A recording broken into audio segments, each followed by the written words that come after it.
I wanted, because I thought about it though. Today I said, please. These people who are clamoring for more money. We all need more money. Everybody. Social workers with master's degree are not getting more money, and they make those jobs contractual. They make those jobs. What the city gonna have to do now is make these jobs contractual. These union jobs, these jobs where they don't need all these degrees. Mm-hmm. They don't owe the IRS $225,000. Okay. I completely agree. They want more money. They want $63,000 a year. They're gonna get more. This is rating it. They're gonna get more what degree people get. They're gonna get. I mean, after I go to university and study and everything, then nobody's gonna want to go to school and spend the money to study. If you can just exactly have no degree, I get a job. Not use your brain at all. Yeah. Oh, my only job is to pick up the trash that's on the corner, and I'm making $60,000 a year. And picking up trash is not producing. No, it's not. Picking up trash is not producing. It's not a manufacturer. Picking up trash, you're just helping to destroy waste. It's not adding to production in a sense. You know what I mean? They're not producing education and so on. Okay? So I mean, I don't know why. Is that blocked off? Can I get? Oh no, I can't get. They're lucky. They're gonna create technology where we don't even need trash and people to pick up trash. Okay? But they need to create an opportunity for people to become more responsible. Have the places for you to dispose of your trash and the trucks pick it up, and one truck pick it up, or a machine truck, operated truck pick it up. Okay.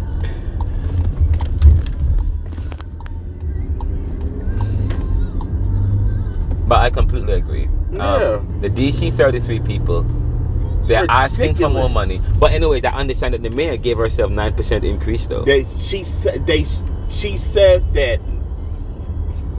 I mean, that's a whole nother story. But she says that she didn't. She said her cost of living raise was already established through legal documents, so I can't remember the exact terminology, before she even took office in 2003.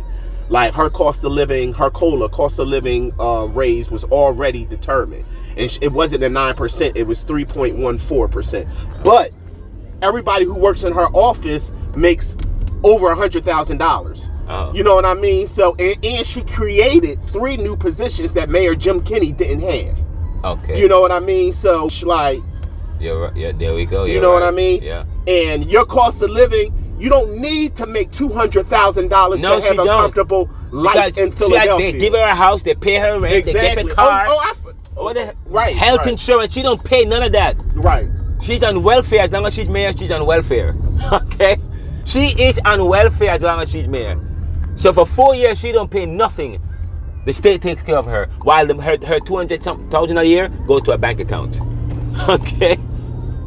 So I don't even know what she's talking about. She doesn't deserve an increase. What the people who deserve an increase in this city are people, social workers,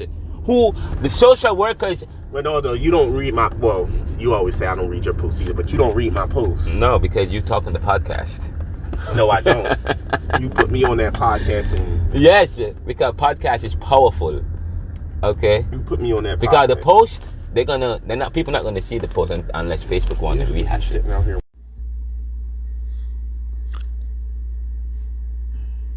The DC33 protest that recently occurred in Philadelphia, where members of the union in Philadelphia had organized a strike to demand for higher wages, increase in salaries, after negotiations with the city, with the mayor, had reached a stalemate, or in fact the mayor had put a gag order on the workers, preventing them from speaking, or they could strike, but that's about it. They were limited by what they could do. However, I had a conversation with some other workers in the city who believe that DC33 are unfair and they are demanding too much.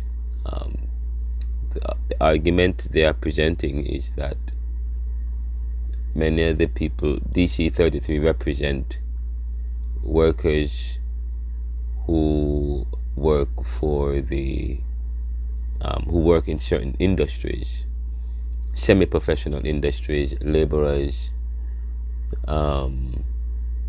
semi-professional industries, not necessarily professionals, but they're workers, but not necessarily professionals. Not they don't represent social workers, case managers, and certain professionals in the city. They persons who have jobs where they're required to have 2 masters and have years of experience and so forth. DC33 represent, I understand, persons who work for the garbage disposal company.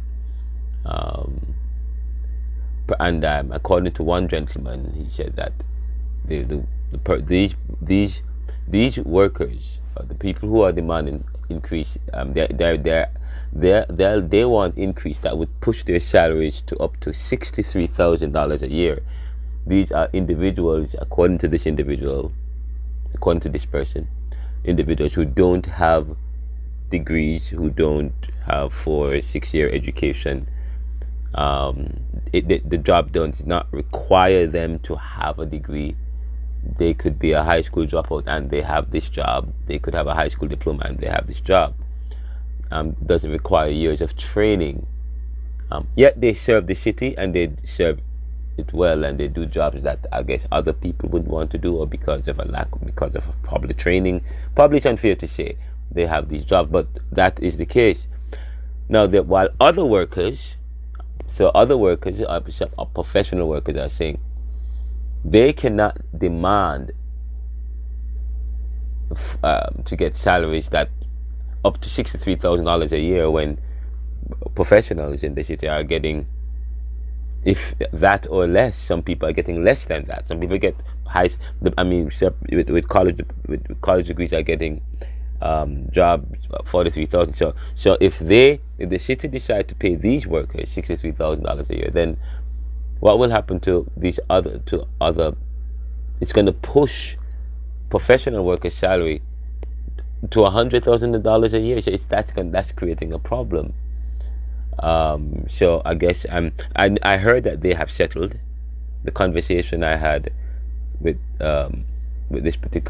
several persons in the city spanned prior to the decision, and I didn't get the city coming to a resolution on the matter with DC33. But before that, there are those who believe that DC33 is asking too much. And by the way, we had reported that the mayor had gotten a 9% increase. We would like to correct that. I understand that it wasn't a 9% increase, it was a 3% increase. Kudos to the mayor too. But the mayor is someone who is not stuck in her ways. She's willing to negotiate. She's willing to listen. She will make decisions, but she's open to change. She's open to making adjustments, which is good. This is the Neoliberal podcast, and just so you know, I am working on several projects, several research projects. Book 2 to Neoliberalism is finished. We haven't published it yet for several reasons. We'll let you know, because we are working on trademarking the company. And when we release the second book, we're going to release it under the Neoliberal, and by then we hope I understand it's going to take a long process, so we probably will publish it before that, but we were working to publish it. As you know, I am at Georgetown, and I did do some, and I'm at Temple University. I took a break after my mom died, but I was doing some research, and my studies at Temple University has really helped and honed in some reflections and some research that I'm doing, looking at the changing attitudes to Afro-Caribbean beliefs, and my teaching at Jamaica Theological Seminary in Caribbean thought and Caribbean theology, critical thinking, and my studies at Georgetown in foundations of liberal studies and so on and so forth.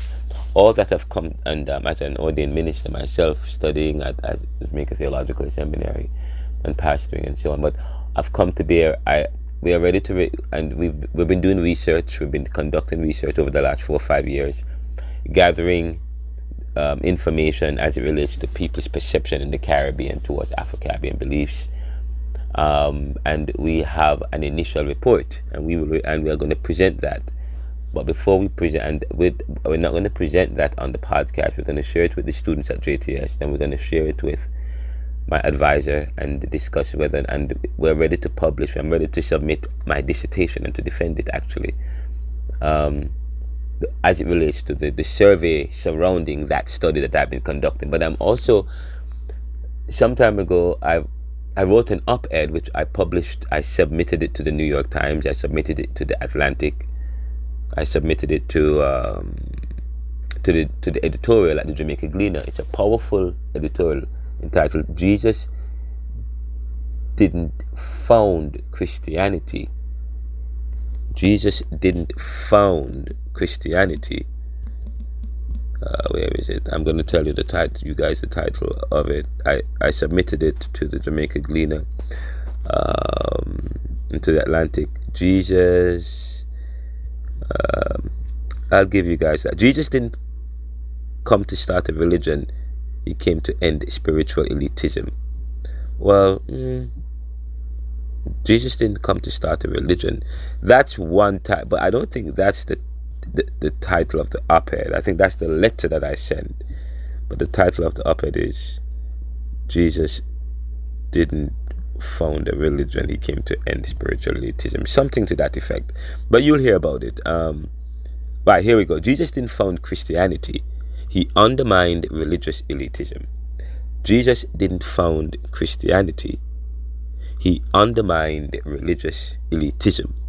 And I am going to publish it. I publish it as an op-ed. I've submitted it and I'm waiting for it to be published. If it is not published, if the New York Times doesn't publish it, if the Atlantic doesn't publish it, of course it will.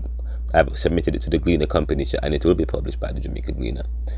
If not, you will also find a copy of it in the Neoliberal journals, but probably not until about 2 or 3 weeks from now. And we will talk about it on the podcast as well. What am I getting at? It's quite profound. It's quite powerful. Jesus didn't found Christianity. He undermined religious elitism. And the piece challenges conventional narratives about Jesus' purpose and examines how early Christianity may have strayed from his original message of radical spiritual inclusion. And I believe this offers timely reflection amidst current global debates on faith, belonging, and exclusion. And of course, the piece is it's under 900 words, and it's an original. We submitted it to the Times, and we hope that they will consider it. We hope that, and you will get a chance to hear it. This is the Neoliberal podcast, and of course, following this particular, following this, you will hear some discussions I had on the street for Street Vibe, discussing with individuals as it relates to this DC33 and their feelings towards it, because it's always good to consider the other side. There's always the other side of life, and it's always good to consider it. It's always, a coin tells you a lot. It's always good to flip it. It's always, there is the face on one side, and there's something like the coat of arms on the other side. But there are two sides to a coin. So we talked the last time when we talked on the podcast. We talked about DC33. We interviewed some of the people from DC33 and what their gripes were, and we, in a sense, had come to sympathize with them without understanding that there are those other workers who believe that they are being unjustified, unfair, and they're too exorbitant in their demands. However, there are those who agree that as much as the city did not, the mayor did say that she didn't ask. She's asking for 3%, but she did hire 3 more persons in her staff since she came on board, and they all are getting in excess of $100,000 a year. That's over 300. That's over $250,000. Plus, she got a 3% increase. So, but anyway, we're happy that they have come to, they have resolved it. I'm happy that they've resolved it, and that's good. But thank you for listening. Thank you for joining. Continue supporting us.